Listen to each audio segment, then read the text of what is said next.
Giant jars found in northeast Laos. Laos boasts mysterious ancient scenes. Known as the Plain of Jars, this vast region near Phon Savan in the northeastern part of the country is dotted with thousands of prehistoric stone vessels spanning hundreds of square kilometers. Despite the name, the area is hilly rather than flat. The sheer size of the jars is awe-inspiring, with some towering up to 10 feet in height and weighing several tons. This archaeological wonder continues to perplex experts who have yet to unravel its mysteries. Over 100 ancient stone jars have been discovered in the northeastern region of Laos, and it's commonly believed that they served a significant role in ancient burial customs. However, the exact purpose of these jars and the identity of the civilization that made them remains a mystery. The extensive display of stone jars has been seen as a subject of fascination for French archaeologists since the early 20th century.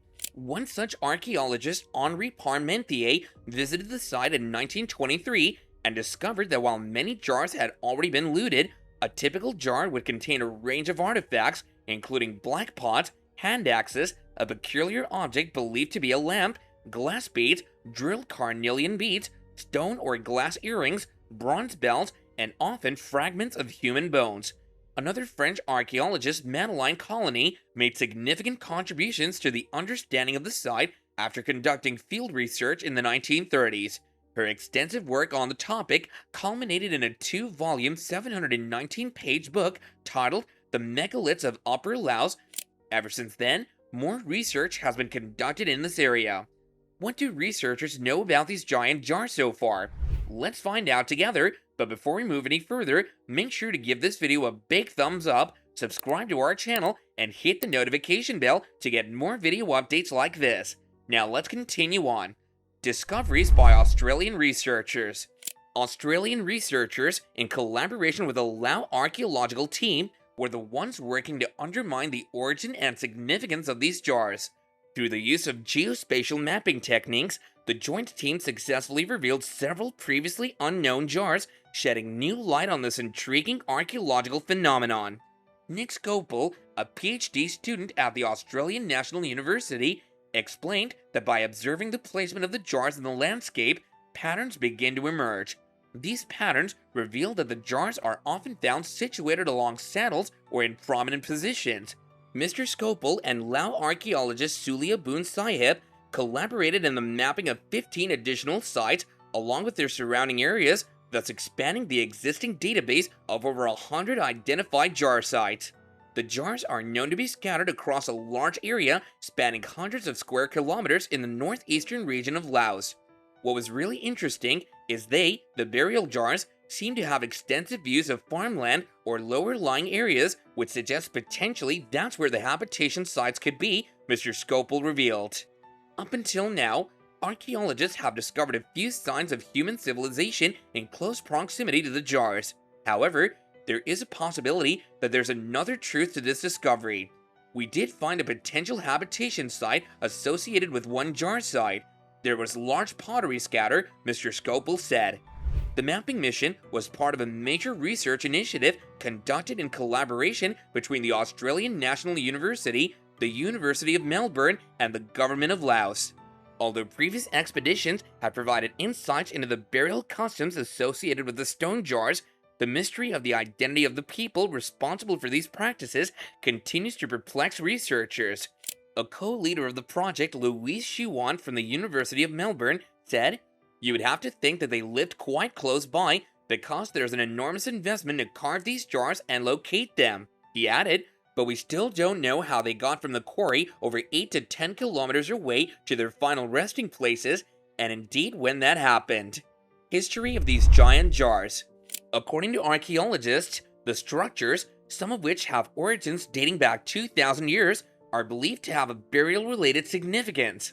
However, a local legend frequently mentioned suggests that these structures were utilized as wine chalices by a tribe of giants to commemorate a significant triumph. The majority of the jars are plain and lack ornamentation, although some exhibit intricate carvings of human figures or faces. Additionally, circular stone discs found near the jars, believed to serve as lids, are occasionally adorned with depictions of humans, tigers, or monkeys, as identified by UNESCO. Similar artifacts with comparable features can be found in other regions, including a location approximately 600 miles away in India. However, the specific civilization responsible for crafting the stone jars in Laos remains uncertain. More recently, UNESCO has placed the area to the World Heritage List, acknowledging its significance while also recognizing the threats it faces.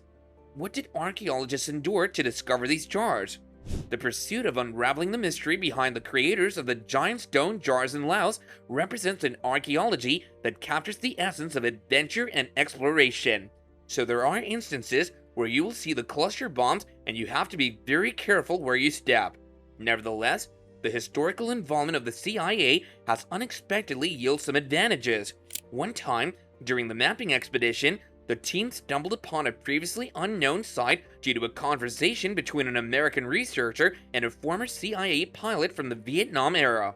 The pilot mentioned the presence of giant jars, which sparked the researchers' interest.